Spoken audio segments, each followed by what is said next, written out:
One word that describes my mom is loving. One word that describes my mom is courageous. One word that describes my mom is considerate. Compassionate.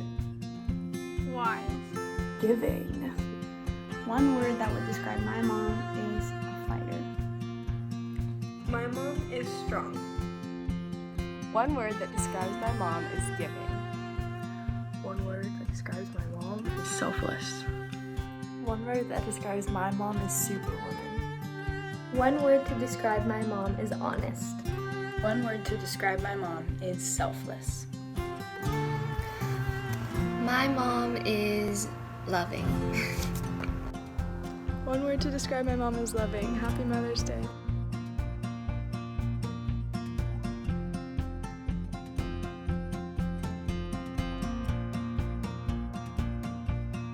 Hey, happy Mother's Day to all of you mothers out there. I just wanted to take a minute and say I am so thankful for the role that you have played in your son or daughter's spiritual journey, that there is nothing comparable to being a parent as far as the influence that you have over your child's life. And so I'm so grateful that I get to spend a little bit of time with your son or daughter on a weekly basis. And so I just want to give you a word of encouragement. I have just two challenges. One is for you as a parent, and then the second challenge is for your son or daughter. And so wherever you guys are, I know that we don't have service today for Mother's Day. We want you guys to spend time together as a family, whether that's watching the main service at Calvary, or that's just going eating brunch together, or just kind of hanging out and spending time as a family. But I do want to offer these two challenges to you. So wherever you're at, whether you're watching this with your children or you just relay this message after, the challenges I have for you is this. The first one comes out of Galatians chapter 5.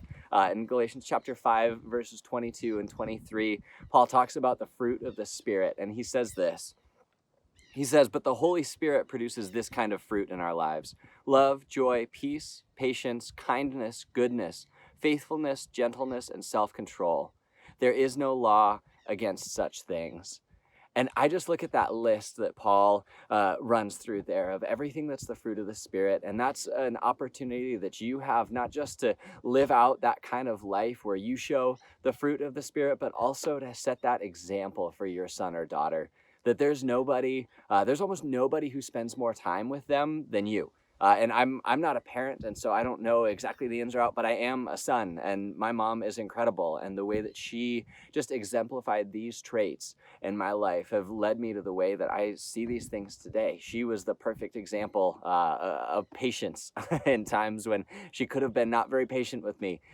She was the perfect example of gentleness and self-control. She was stuck with my brother, myself, and our dad, and so it was a house of all boys, and she was so patient. She showed so much gentleness and so much self-control with us. And so you as a parent have the opportunity to be an example of that in your son or daughter's life. And so I encourage you to do that today, to really just actively think about that and actively think about those areas that you may feel like you even struggle as a parent to act when your child is acting up or you don't really know how to respond. And so I want to challenge you with that. And then my second challenge, this one's for students. And students, if you're watching this, I just want to point you back toward the commandment in Exodus. It's one of the 10 commandments that says, honor your mother and father. And I think that we in 21st century America, that's a tough thing to do sometimes. I don't know what your situation is, but I think that there's just a lot of days where you may not feel like you want to honor your parents. But trust me, they are wise. They have been through more life than you have. They have raised you. They understand you more than just about anybody else in your life. And the second part of that commandment, and we don't talk about this much, but it says, love your mother and father, for then you will live a long, full life. And I just love that. I love that's pointing toward the wisdom of your mother and father, saying, look, they can help you live that long, full life because they've walked through life before you. And so when you choose to honor them, when you choose to ask them about what their opinion is about something, when you choose to look to them as sources of guidance and people who know better than you, that's how you're going to live that long and full life. And so I just want to leave you with that challenge where mothers and fathers, you have that unique opportunity to just show that kind of fruit in your your children's life that's going to pass down generations and generations. And then students, you have that opportunity to honor your mother and father. And so I hope that for you, this Mother's Day would be a day that you spend as a family just thinking about that and thinking about how you can be a family in the midst of quarantine, in the midst of being in your house with one another for a long time now.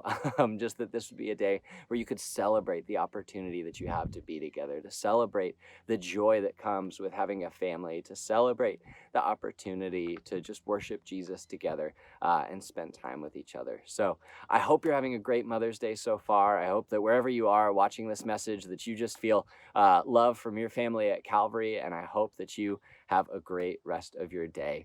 We love you. We look forward to seeing you soon, whenever that is. And as always, if there's anything we can do for you, don't hesitate to reach out.